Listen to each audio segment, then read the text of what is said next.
Ignition sequence start. 6, 5, 4, 3, 2, 1, 0. Liftoff. We have a liftoff.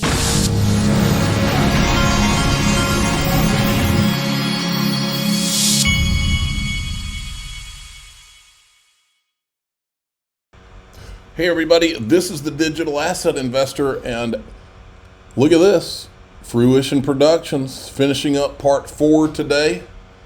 Some never before seen bombshells are going to leave your jaw on the floor on this one. In this one.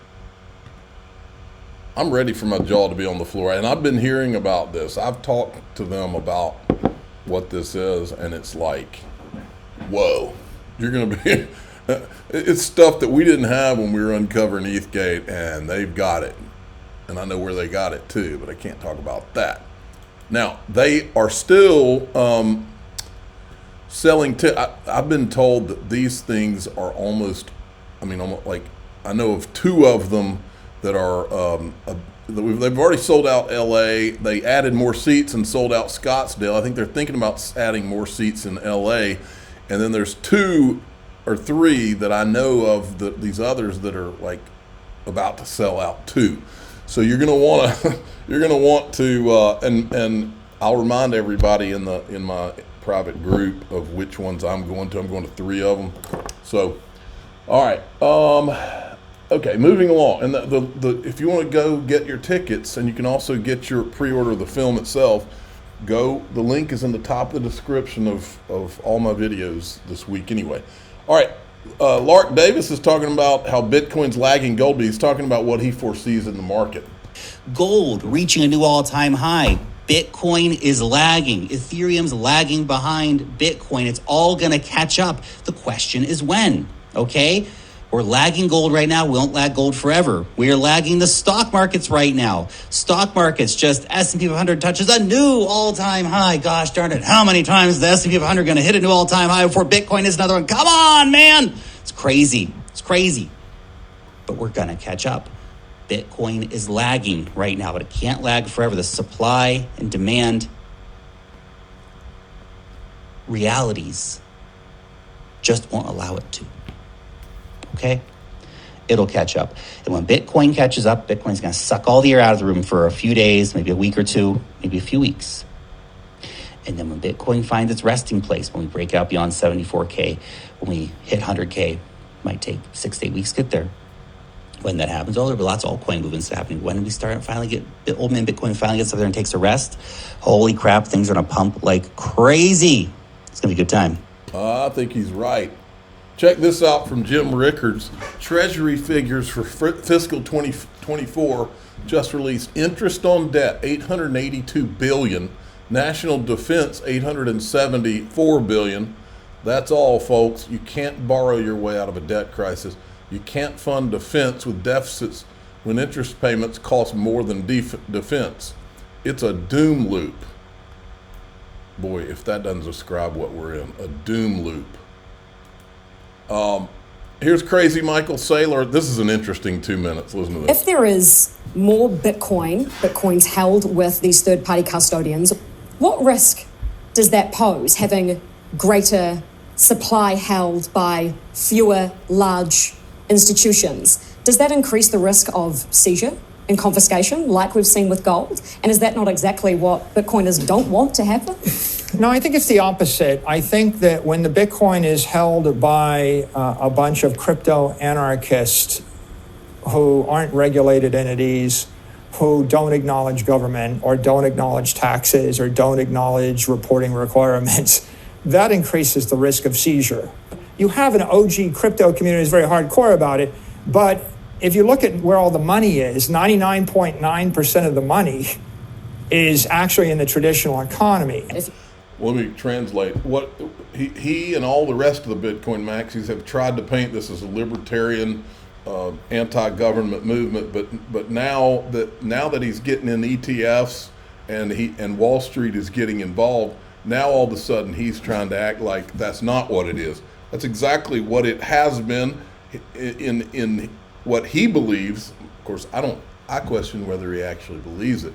I think that this guy I don't believe for 2 seconds that this guy, on behalf of his board and his company and all that, is being allowed to buy Bitcoin when they don't know who Satoshi is. I believe they either have to know who Satoshi is, which makes it a major fiasco, major controversy, because if they do know and they're not saying it, then what does that mean? But I don't believe he would do it for a second. But if he does know, it would pretty much mean this is all just a government operation, which means he's been bullcrapping about all this libertarian stuff for all this time. Consider the Great Depression. I mean, people thought that their gold was safe in banks until the Executive Order of 1933. So we're not entirely safe. I mean, I know that's kind of a wild thing to suggest may happen again, but history does repeat itself. So people's Bitcoin wouldn't be entirely safe. It's people say that. I would bet dimes to donuts this guy works for the government. Dimes to donuts. Mostly it's paranoid crypto anarchists that say that. Okay? Because it's a myth and a trope that goes on over and over again. But first of all, he didn't really seize the gold. People voluntarily turned in the gold. They didn't go and kick in everybody's door, arrest them, shoot them, and take their gold. That never happened. Is the United States on the Bitcoin standard? Maybe we will be soon. But the point really is we're not. Right? It's totally not a reasonable comparison. You know, people have these inflammatory, tropes or inflammatory memes that they use. And it's like, I say that because I want you to give me your money. Okay? Like, if you don't trust the bank, then you'll buy my hardware wallet. If you don't trust this government, you'll move to my country and you'll buy a passport from me. That's the kind of fear-mongering to get you to give me your money, right? Well, that's the same fear-mongering that he's done to get people to invest in Bitcoin all this time. Sell you a gun, to sell you a hardware wallet, to sell you an account, to sell you a financial advisor, to sell you an insurance policy, to sell you Guy is a nutcase. I don't care what anybody says. Our CEO, Sheila Warren, this is the Crypto Council for Innovation. Sheila Warren's representing the industry at this year's Philadelphia Fed FinTech Conference alongside Ripple's Brad Garlinghouse and Chris Larson. This is the place to discuss FinTech on a global stage. Check this out. Here it is, 8th Annual FinTech Conference, Federal Reserve Bank. Let's see who else is there that we might recognize. Director Research Digital Assets Forbes, Global Head of Digital Assets at BNY Mellon, Digital Assets Franklin Templeton, Block Damon, founder, MIT Crypto Economics Lab. That's the guy, isn't that the guy that created the Facebook token, or he was behind it? Anchorage Digital Bank, Coinbase Global Chief Legal Officer. Let's see who else. Uniswap Labs, Polygon Labs. There's Brad Garlinghouse and Chris Larson, recent innovations in payments. So that is going to be big. Now, today, Eleanor Terrett informed everybody that in the month of September, Ripple co-founder Chris Larson gave 3 separate donations totaling nearly $10 million to Future Forward, the super PAC supporting Kamala Harris. The donations were in cash and made in addition to $1 million XRP he donated to the PAC in August. My only reaction to this information is the scene from Stand By Me where the big fat guy threw up all over everybody when he had drank the castor oil before the pie eating contest. This is the first reaction I thought of. This is the first thought that entered my mind when I saw this about Chris Larson. Brad Garlinghouse is defending him, and I get it. Look, I understand they're a company and they have to play both sides, but I don't think that this is playing both sides. Chris Larson could donate $10 million to Donald Trump too if he wanted to play both sides. It's time for the Democrats to have a new approach to tech innovation, including crypto. I believe Kamala Harris. Here's the problem, Chris. The problem is this woman has completely, for the purposes of getting elected, she has completely changed what she said on everything, on all her positions. This woman's let 20 million immigrants come into this country illegally, and now she's acting like she's wants to work on stopping illegal immigration.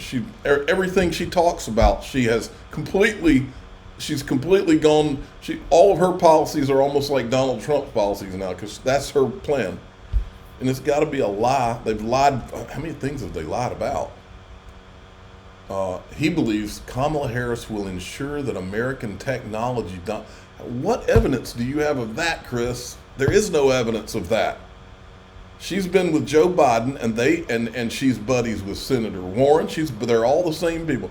They've been trying to kill your company, and they've been trying to kill crypto for almost 4 years now. And what has she done what did she do to keep Gary Gensler? She could have easily called up Gary Gensler. Gary Gensler's a political animal. How come she can't call him up and say, Gary, back off? The reason she can't is because Senator Warren endorsed her.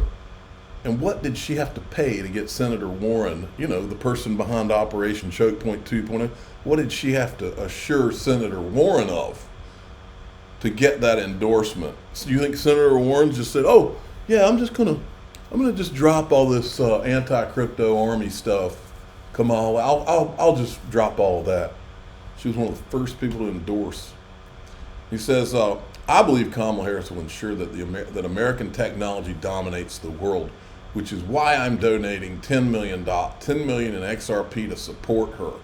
Brad Garlinghouse says, I respect Chris. Look, I respect Chris and his right to vote for who he wants and all that stuff.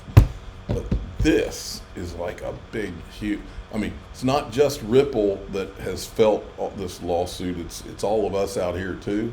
And the idea that you're going to now donate to the campaign of the same people who have been after Ripple and trying to destroy Ripple and destroy crypto is Looney Tuneville.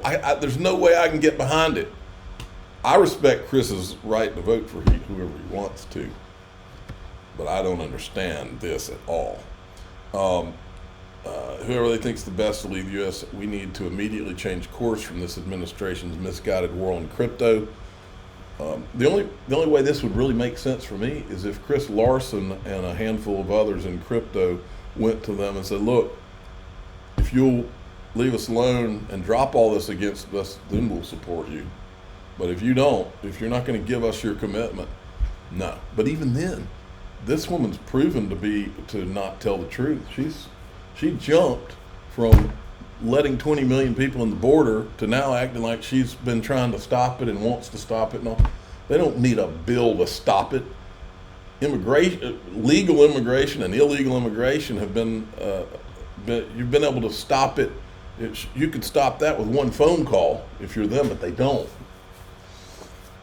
Brad Garlinghouse says we need to immediately change course from this administration's misguided war on crypto. Ripple will continue to engage with both Democrats and Republicans. And I understand if this is what's going on, I get it. If they're playing both sides of the fence, and this is the way they want to play it. Like maybe let Chris Larson do what he wants to do, but Ripple pretty much supports Donald Trump. I kind of get that. And if that's what's going on, okay. Final days of the campaigns and after the election to promote pro-crypto policies, it's not about party lines, it's about... Well, it kind of is about party lines when the party that's been going after you for 4 years has been one party, been trying to kill it.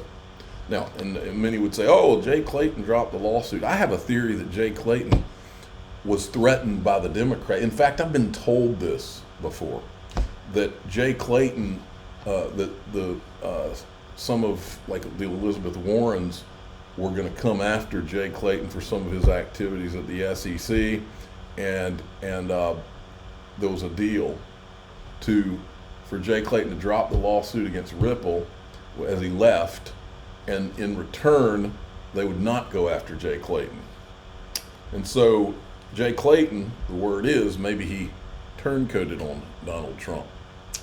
But this is Elizabeth Warren. She was one of the first people to endorse Kamala Harris, and so you have to wonder, okay, she was one of the first people to endorse Kamala Harris. What were the assurances? Because that's why these people, they get assurances of what you're going to back them up on position-wise then they endorse if they like what you say. I'm endorsing Vice President Kamala Harris because she's ready to step up, bring our party together, go toe-to-toe with Donald Trump. You don't have to listen to the whole and win. Vomitous video. You see the point. Okay, and then I won't play that. There's a lot of, they're talking about, well, it's 16 seconds. Watch. For the 2024 cycle, political donations from or supporting the crypto industry reached around $190 million. And so far, crypto groups have spent over $130 million of that cash in congressional races for this year's election, including the primaries for the 2024. Okay, in DAIXRP.com, speaking of Senator Warren, John Deaton has gone nuclear, but I can't show it to you out here. So I'm going to show it to you in there. I accidentally, in one of my last videos, I accidentally started talking about it, and I realized I can't talk about this on YouTube. They'll delete the video if I do that.